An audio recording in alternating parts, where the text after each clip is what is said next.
You're listening to Free Mama Radio, where we believe you can have both a successful business and show up as the mom you want to be. I'm your host, Lauren Golden, a mom who built a full-time income working part-time hours. Now, I help other moms like you learn how to work from home on your own terms, take control of your schedule, and make more money so you can live a totally awesome, guilt-free life. I am on a mission to make sure that no mother has to choose between family and financial stability. So if you've been wondering, can I really have it all? This podcast will give you the answers. Hey guys, today I'm bringing a guest with me, and I have been looking forward to this conversation for several weeks now because I keep hearing LinkedIn. I have a friend in the Free Mama community, Carlin Williams, if any of you guys know her. And I know that she has been putting so much emphasis on LinkedIn in her business as a social media manager. I have a student, Angie Wolf, in the inner circle who is utilizing LinkedIn to generate leads for her Free Mama business that she's created. And I just keep hearing it all over the place. And I am not going to lie, I am not a LinkedIn expert. So I'm going to be sitting here with my student hat on today, learning right alongside you guys. I have my new friend, Donna Serdula. I'm so excited you're here. I'm going to read a little bit about her so that you guys know that we are in the presence of a LinkedIn, I hate even to say expert or guru because that sounds so marketer speak, but you truly have mastered this platform and helped other people alongside of you. You pioneered the concept of LinkedIn profile optimization. We talk a lot about social media optimization inside this community, realizing early on that a LinkedIn profile was so much more than just an online resume. Guilty. I mean, I straight up used to copy and paste. The LinkedIn profile is a fantastic branding opportunity. We're going to dive all into her background. She has some amazing credentials that got her to where she is today. I'm so excited to go deep. And you guys are going to hear all about her LinkedIn makeover programs that she's got. She's got an amazing freebie for us. You guys are going to want to stick around until the end so that you can figure out how to go get that. Because if you were looking for a foolproof way to start getting found on the profile or on the platform the way that you want to, you are definitely going to want to download this. So Donna, welcome to Free Mama Radio. We're so excited to have you with us today. Hey, thank you so much for having me, Lauren. I appreciate it. So let's go through some of that background. You were sharing with me as we were kind of getting to know each other, we were an employee and then we kind of started this business and then we kind of went back. Take me all the way back to the beginning of when you started your relationship with LinkedIn, which is what we're talking about today. How did you use it? Well, you know what? I joined LinkedIn back in 2005. So years and years and years ago. And back then I had just, I got on because everyone was saying, oh, get on it. It's a great place to find opportunity. You'll find new jobs. It's great. And I remember, signing up, copying and pasting my resume because it looked kind of similar and nothing happened. I mean, nothing happened back then. It was sort of all right, they oversold this thing. And I got a whole new job, it changed companies, had nothing to do, no thank you to LinkedIn at all. But it was when I was in a sales role, a really, really cutthroat sales role. That's when I started to use LinkedIn because I needed to get past the gatekeeper. I needed to figure out who it was that I was targeting and talking to. And so that's really for me when LinkedIn started to make sense. And I started to realize that as I was searching for people and looking at people, trying to learn more about people, the same was true in an inbound manner. And my profile looked like my old out-of-date resume. And this was like a huge lost opportunity. And so that's when I really started to say, wait, your profile isn't your resume. Your profile is it's your career future. It's your brand. It's your story. It's why people should want to learn more about you. Why people want to reach out to you. And it was through that recognition, that epiphany. That's when I really started to have a lot of traction on LinkedIn, and I grew my business. And it wasn't my business; it was really my territory. Yeah, I was going to say your employer's business. In my employer's business, I was patting his pocket, something ferocious. And so it was like December 2008. I'd grown my business so well that they figured that they could get someone else in to run it without having to pay me. So I was let go in 2008, and then and at that point, I had to think, what do I want to do with my life? And that's when I said, I want to start my own business, and I want to help people. I want to help people stand up out online. I want to help people with LinkedIn. And I started my business like January 1st, 2009. That's awesome. So, And we were talking about how it was like a straight and narrow path to success, right? Like you started. Oh yeah. And then, it was here we are 12 years later, and it's all been just super easy, right? It's been super easy. Well, you know what? And I was telling you this because as you were telling me about your audience and the gals who do your program, for me, I started my business, and it was, how do you start your business? You get a website, you start putting these things together, and, then what do? You just hope and pray that, clients are going to come. Like, what happened? But that's like, it's those early days where you really start to go, wow, I miss that paycheck. Ooh, I miss really having that structure. And I remember a recruiter came calling and had a great opportunity for me. And next thing I know, I joined a company as an employee, and it didn't feel right, but it felt safe, and it wasn't easy, but here I go. I'm back in the saddle again. And it was tough. It was tough because I wanted to do more on my own, but I chose that next path. And I went to a conference, and there was a speaker up there on stage. And he said to me, he didn't say to me, he said to everybody in the audience. No, it was for you. It was for me. He said, a caged animal, an animal that has pretty much grown up its entire life in a cage. If you open up that cage door, the animal doesn't rush out. The animal actually keeps going back in. It cowers towards the back. Mm-hmm. And I realized that that's what I had done. That door had flung open, and I had taken a couple steps out, but it was scary. And that recruiter offered me the carrot to go right back in. And as soon as I realized that I had this freedom, I had this ability, it was a risk and it was scary. And at that moment, I decided, you know what, I'm done. I'm done being an employee. I'm done with padding other people's pockets. I'm ready. And at that moment, I did. I stopped. I got off that carousel. Wow. And I started my business. And it's, I started, it was in 2009, even though I had like a 3-month area where I went away. And I'm not going to tell you it was easy. It was hard. It was probably about 2 years later that I hired on my first 2 writers to work with me because it had become too much. Now I have over 20 writers. We've written over 6,000 LinkedIn profiles. We work with people from all over the world.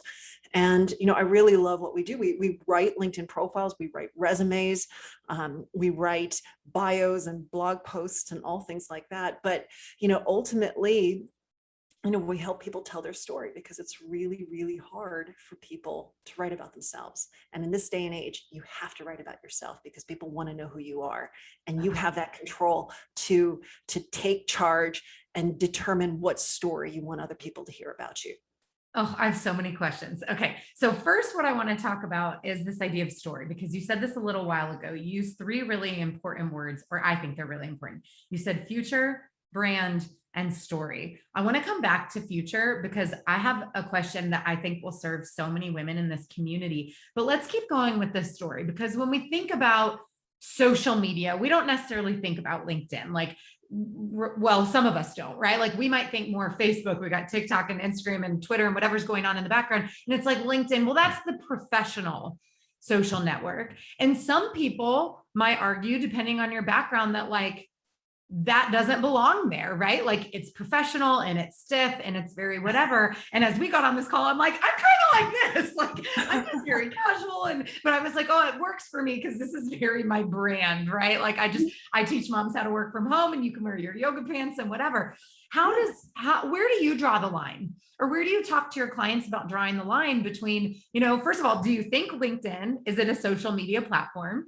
And where is the line between professional and personal as you advise your clients? And that line has shifted considerably over the last 18 months. And even more so than that, because, LinkedIn was acquired by Microsoft in like 2016. And it was right around there when I really started to feel big shifts in how LinkedIn was being used and what LinkedIn wanted to be about. At one time it was really purely a profile. It was a place to search, but they started to do more and more with multimedia and with that LinkedIn feed and making it more of a social media platform. It wasn't just a place to post that profile and look for people, but you could do so much more. And so with LinkedIn, I'm going to say this: you want to be authentic. You want to be real. You want to be yourself. It's maybe not a place to talk about TV shows or movies, but it's a place to celebrate. It's a place to ask advice. It's a place to go and be friendly. Add value, educate, have fun. To me, the line isn't as specific where it's like, it's serious. And it's a place where, you can't talk about, a success, or, you can't celebrate something that maybe happened to your family. You can do that. Maybe not 100% of the time, but, I think it's a different world. And I think people want to, people do business with people. And if you can show them that you're a human being, you're warm, you have, you want people to do well, you want to do well yourself. It's just a place to be yourself.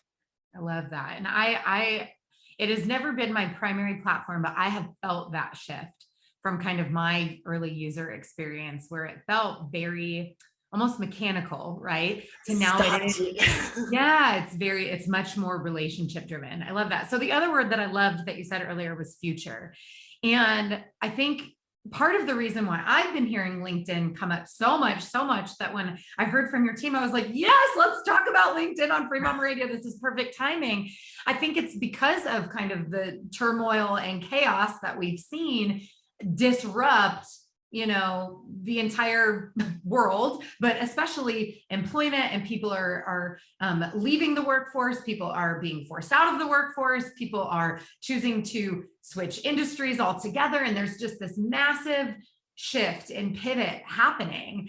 And I think something that applies both to those people, but also a lot of Free Mama's experience is like, well, I have this whole background that I'm proud of. I went and got this master's degree, or I've had this 20-year career, or I've got all this stuff. And it's like, but how do I use that thing that I'm proud of, or do I?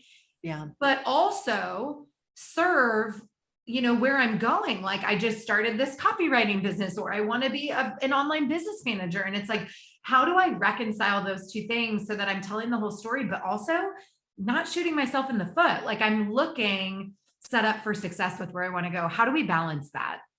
Yeah. And it's important to balance it. Right. And so I always say with LinkedIn, the first thing you want to do is you want to know your goal. Like, why are you on LinkedIn? Are you on it purely for reputation management? Or maybe you're on it because you want to be seen as an expert. Maybe you're on it because you want to do, sales and prospecting. Maybe you're on it because you're on it for job search. It could be for job search too, but it doesn't have to always just be about job search. So is being on it just to check a box? Is that a good reason? Like, I'm just going to check a box. That would be a reason why maybe not to go. Okay, cool. But I think that's important, because I think it's easy to look around and go like, well, everybody's on LinkedIn, I should be on LinkedIn. But to me, I see it as a disadvantage if you're not going to actually manage it appropriately. Like, just, I would say to you this, if you're doing it to check the box, at least put some effort into creating a really strong profile. And again, go through and say, what do I hope to get out of LinkedIn? If I'm here, is it because I want it to be about reputation management, because that kind of tells you the story that you need to tell. And it helps you determine what you need to balance in terms of your past and your future. Right. So even if like, hey, I want to be on LinkedIn in a very passive sense, that's okay. You're not going to get a ton of success, but you might be surprised that people find you and they ring you because they really loved what they saw on your profile, but they're only going to do that if you put that effort in. So you need to think about why. What are you hoping to get out of it? Then you need to think about your target audience. What do they need to know about you? What is that story? What are those things that are important to them? So if you are a copy, you want to be a copywriter, you better showcase your high level writing skills on that profile, right? And maybe talk about the different things that in the past that you've written. Now, there are going to be things that you did in your past that you're very proud of, that maybe they even shaped you to an extent, but they don't take you to that future goal. And maybe they don't even impress your target audience. And in that situation, you got to eliminate. You really want to make sure, because if you have all of this stuff in your past and you have all of this robust information describing things that you did that you have no intention of doing again, that's when we start to see this like catch-22 where people start, you get calls from recruiters, you get calls for opportunities, but they're not qualified. It's because it's all because of what you put in there in the past. That content, it's keywords and people will find you for that. So don't have too much information. Don't have too many keywords for things that you don't want to be found for. Okay. Does that make sense? Yes. Oh, it totally makes sense. I mean, I could have you go deeper on stuff that they've heard me talk about a million times. In fact, we'll do one and then I'll switch gears. So you talked about, formulating your optimization for your ideal client's eyes. Could you elaborate in your words why that is important? Like, go one layer deeper for me. Why do we want to do it from that perspective? Why is that important? One of the things I really believe is it's not so much what you want to say, but it's what your target audience needs to know about you. And this is true because, do you want to have success on LinkedIn?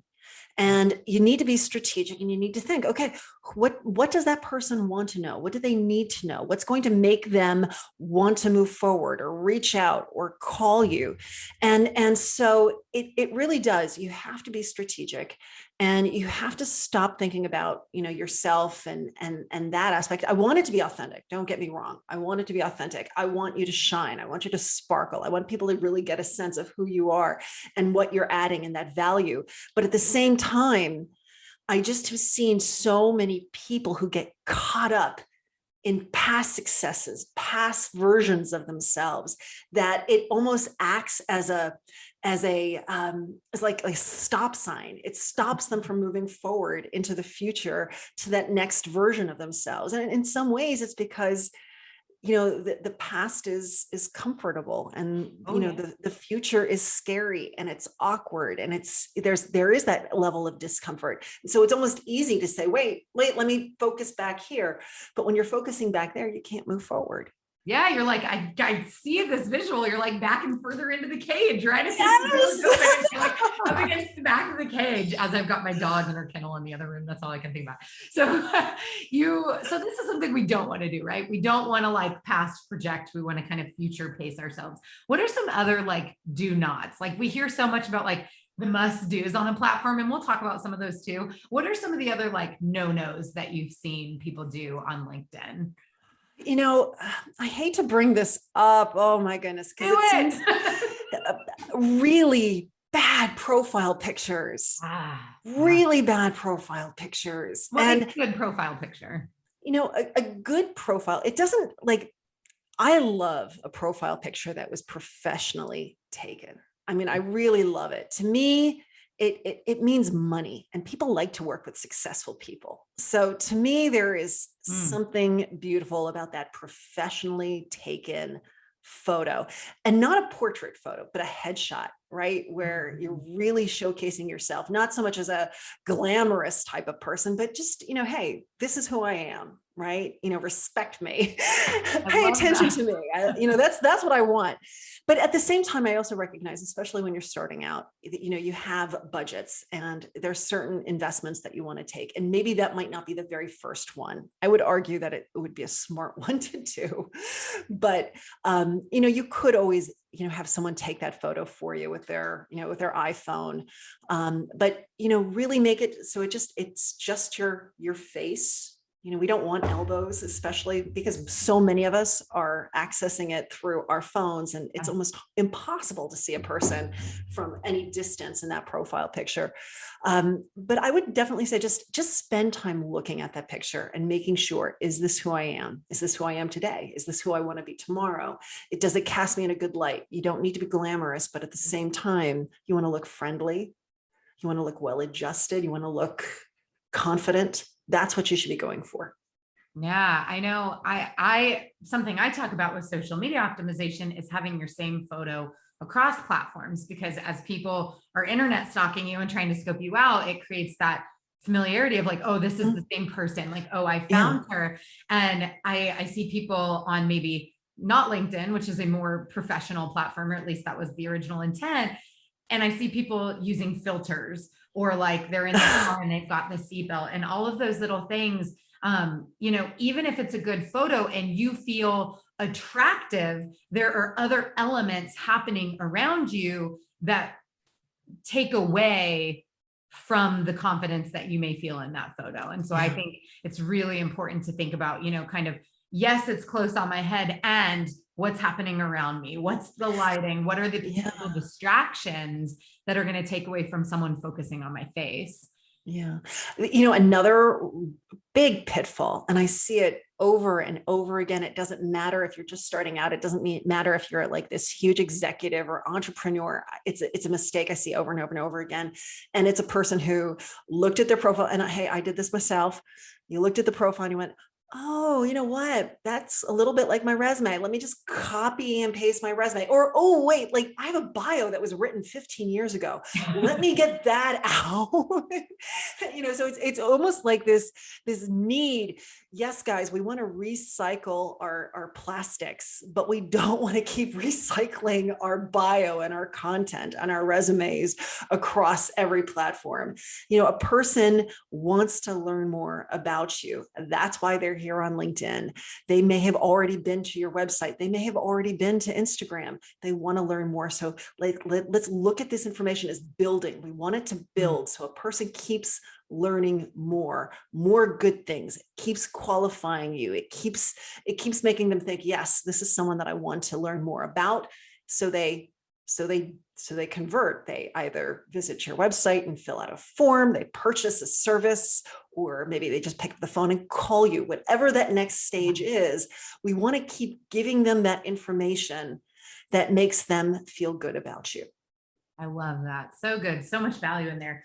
What are your thoughts on, well, here, I'm going to ask you a 3-part question, and then I'm going to see if you touch on it. If you don't, I'm going to ask you a follow-up question. Okay. What are your 3 best tips for optimizing your profile? Where are the 3 things we need to start? And I'll even give you one for free with the profile photo. you can throw that one aside. After you get a profile photo, what are the 3 things? To me, there's 2 different terms. Like when we say optimize, to me, that means how can I make my profile one that is easily found, that's going to turn up for the right searches. So you need to, you need to know your audience. You need to know your goal. You need to know your audience, and you need to know your keywords. Those are the 3 things you need to optimize your profile. If you don't know one of those things, it doesn't matter how much work and effort you put into your profile. It's never going to quite get you to where it needs to be. So you need to know why, and you need to know who's reading it, so you can write very specifically to their things. But you also have to think, if someone is looking for me, but they don't know who I am, what words are they going to put into the search engine, whether it's on Google or within the LinkedIn search? Because if you don't have those keywords in your profile, you'll never get found. So that's really, to me, that's the important part. Now, once Once you know what those keywords are, you want to put them in your headline. Here's what I want. Headline Yeah, where are we going? What needs to be edited? The headline, when a person just uses the default headline on LinkedIn, it's your current title and your current company. That's it.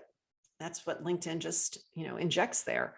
And it's the default, and it's boring, and it's really not a headline at all. So you really want to spend time and think, because this headline, it doesn't just sit at the top of your profile. It follows you around LinkedIn. So all of the activity that you're doing, whether you're turning up in search, or if you're messaging someone, you're inviting someone, you're posting, you're recommending, it doesn't matter. All of that activity on LinkedIn, associated with it is your picture, your name, and your headline. So you really want to make sure that if a person sees this and they see that headline, they're going to feel compelled to want to click to learn more. But on the flip side, it's such a sensitive field for search that if a person is searching, they use those keywords, your profile is going to pop up. So, I do have my LinkedIn headline generator, which it's free. It's on my website. It's under free resources, linkedin-makeover.com, free resources, the LinkedIn headline generator. I try to make this as super easy as possible, because you only have 220 characters, which is not a lot of space. And most people have no idea what to do. And I've got to tell you, there's of late, there's a lot of benefit statements on LinkedIn. And I feel that they come across as almost too salesy. And so a lot of times people shut down because they think, oh, this person's trying to sell me. So I always say, leave the benefit statement towards the latter half of the profile. Can you give us an example of a benefit statement? So a benefit statement would be helping companies, manage their books more effectively. It's what you've accomplished. Kind of that pitch. Yeah, it's that little pitch. I say, don't start off with that. To me, it's a little too early, too premature.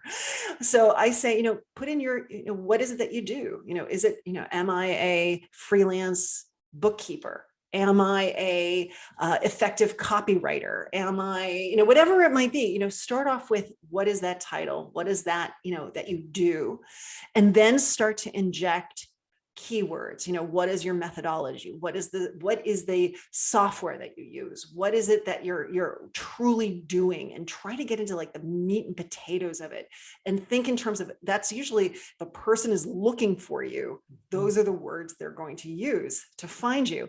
I also love to inject something almost like a hobby. Something that you do that's outside of your career, but it's a great conversation starter. Yeah. And it really makes you human, and few people do that. So you could have, world traveler, or wine connoisseur, or cyclist, something that really gets a person to go, oh, hey, me too. I'm going to love talking to her, so, inject something like that. And then at the end, if you really feel a need to have that benefit statement, that's where to put it. I love that differentiator. What a great tip. Okay, I got two more questions for you. Number one, and I speak Facebook, so if I'm using the wrong terminology for LinkedIn, hopefully you'll know what I'm talking about. The banner image, the big free billboard that we get on our social media platforms. What are your tips for leveraging that? What should that look like? Is it important that it gets filled out? Are there any, how do you tackle that with your clients? So everyone who's watching, if you visit your profile real quick, you look at it, it's right behind your profile picture. We call it the background graphic or background banner. If it is kind of like grayish green, like three different colors of grayish green, that means you haven't uploaded a background graphic. And so you do want to upload something. I would say this, when you upload that picture, try to figure out, an image that illustrates your brand. So even though, hey, you might like to go to the beach, you don't necessarily need to have, a picture of the ocean there, because what is it saying? What is it adding? It's not. So really think, what I love is when a person looks at that background image and they immediately understand, oh, this is a speaker. Oh, this person podcasts. Oh, this person is a graphic designer. Oh, this person does, whatever. But I really want it to be, and I like it when it's subtle. It doesn't have to be in your face. You don't have to put your logo in, but you can, it's always nice to do that. But, at the same time, I want a person to have a really good sense. I know what they do because it illustrates your brand. I love that. Yeah, it's free real estate, you guys. Leverage it. Leverage it. I love that social media gives it to us. Donna, we've learned so much from you today. Thank you so much. I got one more quick question that I asked all of our guests on Free Mama Radio. I told you a little bit about the community that we serve and the mission, but as a refresher, the mission of the Free Mama is to ensure no mother has to choose between family and financial stability. We're all here building virtual businesses. And as you know, from your personal experience and being backed into your box before you got set free again, what's one last piece of advice that you, either about LinkedIn or just about being self-employed, that you would like to instill in all of our listeners? Oh my goodness. I think it's believe in yourself, recognize a lot of the fear and the discomfort is just almost the way of growth, and you have to go through it to get to that next side. Don't be afraid. And I say this to women because so many of my clients who are women, and for some reason, men have no problem with this, but men, like, they will claim everything they did. They will proudly put it out there. They don't care if they do not have the qualifications. They're still going to put their name on the top of the pile. But for women struggle. They struggle. They think, oh, Donna, I'm so scared. I don't want it to look like I'm bragging. I don't want it to look like I'm tooting my own horn. You got to do it. Because if you don't do it, no one else is, but you can always do it in a really authentic way. And it's not just saying, I do this and I do that. You can tell stories that illustrate how it was done and recognize, a lot of those successes, it may have been part of a team, but you were part of it too, and people recognize that. They're not going to be, thinking that you claim something that wasn't yours to claim. So a lot of times it's our own heads that sort of get in front of us and stop us from moving forward. So if anything, I would say, don't be afraid to tell your story. Don't make those excuses, but know that all of us have those fears and those issues, but they don't have to stop you.